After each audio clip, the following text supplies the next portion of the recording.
My name is Judy Brewster, and I was 33 years old the night black ice on Route 15 changed everything. I had just finished 2 back-to-back 12-hour shifts at the Children's Hospital in Harrisburg, one watching over a 4-year-old on a breathing machine, the other covering for a sick colleague. My neck ached. My scrub smelled like cleaning spray and spilled coffee, but I had promised my mother I would make the 3-hour drive to Dunmore for Thanksgiving. So I packed a small bag and got in my Toyota Camry. The freezing rain started near Lewisburg. I slowed down, watching the wipers click back and forth across a road that was slowly turning the color of polished silver. Then, without any warning at all, my back tires caught a patch of hidden ice. The car spun sideways and hit the metal guardrail at 52 miles an hour. I remember the airbag hitting my face. I remember the wet, loud pop of a rib breaking inside my chest. After that, only cold air through the broken window and the taste of blood. I woke up 20 hours later at Geisinger Hospital with a tube draining fluid from my side, needles in both arms, for broken ribs, a lacerated spleen, and the aftermath of 6 hours of emergency surgery. I turned my head toward the chair beside my bed. It was empty. I looked at my phone. No calls, no messages, just a photo on my lock screen. Me and my mother, both smiling from 2 years before. The head nurse, a kind woman named Dana, came in around noon. She sat on the edge of my bed the way nurses do when the news isn't medical. She told me she had called my emergency contact at 6 that morning. I asked her what my mother actually said. Dana took a breath and told me. She said, "We will come if she dies." Those words hit me like a second crash. The doctor had even written it in my file. Family notified at 6:05 a.m. They declined to come. That was me. Okay after surgery, but not worth a 3-hour drive when there was a turkey in the oven and guests arriving at noon. I stared at the ceiling and did what I always do. I thought logically. My mother had a large dining table. She bought on credit the year my sister Megan got engaged. There were friends coming, Megan's in-laws, people who brought expensive wine. There was no seat for a daughter with a drainage tube and a morphine drip. To be honest, there never really had been a seat for me. Megan was the daughter who arrived with flowers and looked put together. I was the other daughter, the one who worked with sick children, bless her heart, showing up tired, hair messy, with a phone that rang during grace. I had spent years quietly adjusting to that reality. I worked every Thanksgiving, every Christmas, every New Year's. I stopped waiting for birthday calls. I stopped expecting my mother to ask about my job. I built a life that didn't depend on their approval, and I told myself that was fine. It almost was.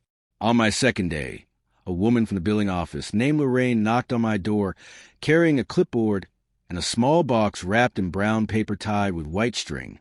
She set it on the table beside me and told me a man had dropped it off, tall, older, wearing a black wool coat. He had also, she said carefully, paid my entire bill. Surgery, the room, everything. I asked how much.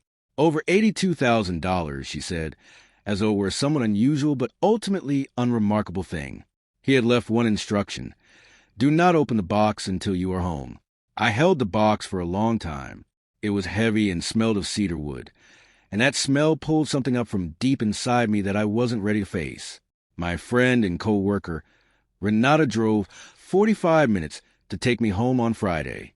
She brought a sandwich, turned on the heated seats, and didn't ask once why my mother wasn't there. Nurses know when to be quiet. My house was cold because I had left in a hurry 2 days before Thanksgiving. Renata helped me inside, made soup, and left me sitting at the kitchen counter with the wooden box in front of me. I didn't open it that night. The next morning, my phone rang. A lawyer named Daniel Frost, calling from Dunmore. He told me my grandfather, Walter Brewster, had passed away 3 weeks earlier. I hadn't heard that name in 16 years. Walter was my father's father, and when I was 17, my mother had decided he was no longer welcome in our lives. He simply disappeared. No explanation, no goodbye. My mother always described him as difficult, and my father said nothing, and that was that. 3 weeks. My grandfather had been gone 3 weeks, and no one had told me. They had time to plan a dinner party, but not 30 seconds to make a phone call. The lawyer asked about the box. He said my grandfather wanted me to know certain things before anyone else contacted me about his estate. By anyone else, we both understood he meant my parents. I met Mr. Frost on Tuesday at his small brick office that smelled of old books. He was nearly 70, neat and careful, in the same black wool coat the nurses had described. He told me he had been my grandfather's lawyer for 23 years, and that in the last 16 of those years, my grandfather had talked about me more than anyone else. He showed me a folder. My grandfather had placed his savings, money from his woodworking shop, into a trust account in 2011. He had named one beneficiary, Judith and Brewster. Then Mr. Frost explained the code. My grandfather had asked him to go to the hospital personally. He didn't want to wake up alone with just a bill and no one there. While my family sat down to Thanksgiving dinner, this elderly lawyer had driven through the rain to pay $82,000 on behalf of a man who had been shut out of my life before I was old enough to understand why. After I left the office, I sat in my car and called my mother. She answered but didn't ask how I was feeling. When I told her Grandpa Walter had died 3 weeks ago, she said she knew. When I asked why no one told me, she said I didn't understand and that he had been a difficult man. She told me not to go digging. Then she hung up. I called my Aunt Pam instead. My father's sister, always warm toward me. She told me the truth. 16 years ago, at Thanksgiving, my grandfather had told my mother plainly that the way she treated me wasn't right. He had noticed that I ate with the younger children, while Megan sat at the adult table. My mother told him it was because I didn't mind. He said that wasn't a good enough reason. My mother responded by telling everyone he was losing his mind, and my father changed the locks. I went back to the lawyer's office the next day and finally opened the box. My grandfather had built it himself. Inside was a letter addressed to me in 16 smaller envelopes, one for every year we hadn't spoken. He had tried to mail the first few, but my mother had sent them back. So he had kept writing anyway, every single year, and kept every letter. There were also documents showing that he had secretly funded my nursing school education through what I had always believed was a scholarship from the school itself. And tucked inside the letter was a photograph taken at my graduation, my grandfather standing in the very back row of the crowd, watching from a distance. The letter said, simply, "You were never alone, kiddo." I spent hours reading through those 16 envelopes. He had followed my life carefully and quietly through hospital newsletters, public records, whatever he'd find. He had watched me graduate, watched me take my first job, watched me grow into the nurse I had become. He hadn't reached out directly because he didn't want to force me to choose sides while I was still young and still dependent on my parents. So he waited, and he wrote, and he kept every word. 9 days after the crash, my phone began ringing constantly. My mother sent a text saying we needed to talk about the money. My sister Megan called to say the inheritance should stay in the family. My father left a voicemail admitting he should have come to the hospital, but my mother's voice rose sharply in the background before he finished, and he hung up. Not one of them had called when I was in surgery.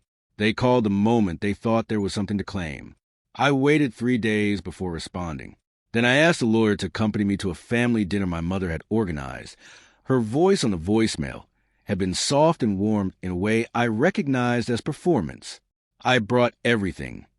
The 16 letters, the papers proving the scholarship, the photograph from my graduation, and the note in my medical file where my mother's words had been written down by a doctor.